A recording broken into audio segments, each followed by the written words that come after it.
এর গোপন কথা যদি কাউকে বলেন তাহলে আপনার হয়ে যাবে সর্বনাশ। ঠিক এমন। দেখেন, পাশের ফ্ল্যাটের যে ভাড়াটিয়া আছে তার সাথে এনার ওয়াইফ সবকিছু শেয়ার করেছে। তার স্বামী সব দিক দিয়েই পারদর্শী। তো এই জিনিসটা পাশের ফ্ল্যাটের ভাবির মনে খুব ধরেছে এবং সে এই সুযোগটাই খুঁজেছে যে কবে ফাঁকা থাকবে এই বাড়ি।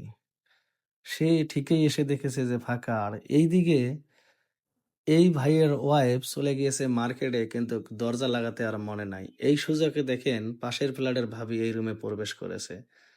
কারণ এখানে যতটুকু দোষ হচ্ছে আমি মনে করি ওনার ওয়াইফের। কারণ মানুষের সাথে মানে ঘরের বিষয়গুলো শেয়ার করা মানেই বোকামি। দেখেন শেয়ার করেছে, তো এই সুযোগটা কিন্তু এই ভাবি কাজে লাগিয়েছে। কারণ উনার স্বামী যেমন টাকলা বা একটু বয়স্ক, এইজন্য আরকি তার অতটা স্বামীকে মনে ধরে না। আর এইদিকে যখন এই ফ্ল্যাটের ভাবি এই স্বামীর ব্যাপারে প্রশংসা করছে, সেদিন থেকে তার খুব ভালো লেগেছে যে কবে উনি ফাঁকা পাবেন।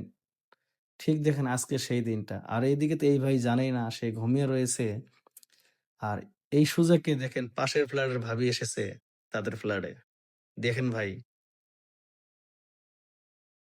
আমি বলি ভাই প্লিজ ভিডিওটা যদি শেয়ার করেন, হয়তো এখান থেকে কারো না কারো একটু লাভ হবে। কারণ এখান থেকে অনেকজন সচেতন হবে যে পরিবার, স্বামী-স্ত্রীর যে আমাদের কিছু পার্সোনাল ব্যাপার আছে, এই জিনিসগুলো যেন আপনারা কারো সাথে শেয়ার না করেন। কারণ শেয়ার করলেই আপনারা এই জিনিসগুলো শোনার পরে অনেকজনের মনে কিন্তু কৌতূহল জাগতেও পারে। যেমন আপনি যদি আপনার অভাবের কথা বলেন, তাহলে মানুষ সুযোগ নেবে।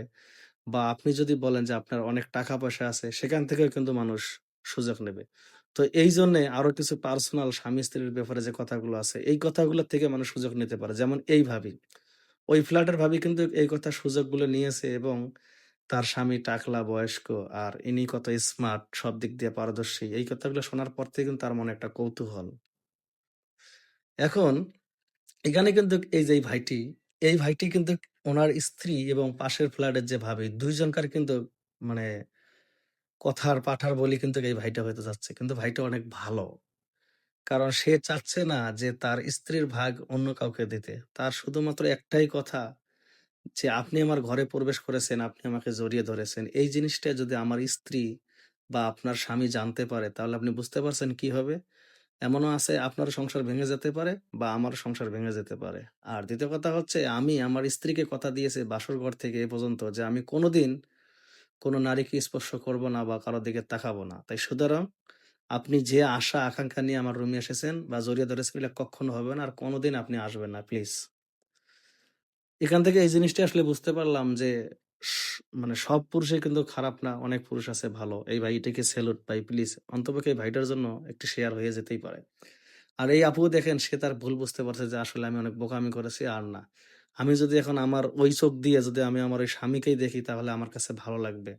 আমি আর কখনো অন্য কোনো পুরুষের দিকে তাকাবো না, এমনকি অন্য কারো কথায় কান দেব না। আর এই ভাইটার স্ত্রীর কিন্তু সম্পূর্ণ ভুলটা আমি মনে করি। নিজেদের পার্সোনাল কথা শেয়ার করার কারণে কিন্তু এই ভাবিটা কিন্তু সেখান থেকে সুযোগ নিতে চেয়েছিল। তো যাই হোক, সে তার ভুল বুঝতে পেরেছে। আর এই ভাইও যে মানে সৎ, এটাও প্রমাণ হয়ে গেল। তো এই ধরনের ঘটনা যেন আমাদের আশেপাশে না ঘটে, এইজন্য ভাই প্লিজ ভিডিওটা শেয়ার করে দিবেন। সবাই ভালো থাকবেন। আমি আবারও অনুরোধ করতেছি, আপনাদের পার্সোনাল কথা কাউকে বলতে যাবেন না। পার্সোনাল কথা এরকম শেয়ার করবেন, তো মনে করবেন ওখান থেকে মানুষ একটা সুযোগ নেওয়ার চেষ্টা করবে। যেমন এখানে হয়েছিল। তো আশা করি ভালো থাকবেন, সুস্থ থাকবেন। যদি পারেন প্লিজ শেয়ার দিবেন। আল্লাহ হাফেজ।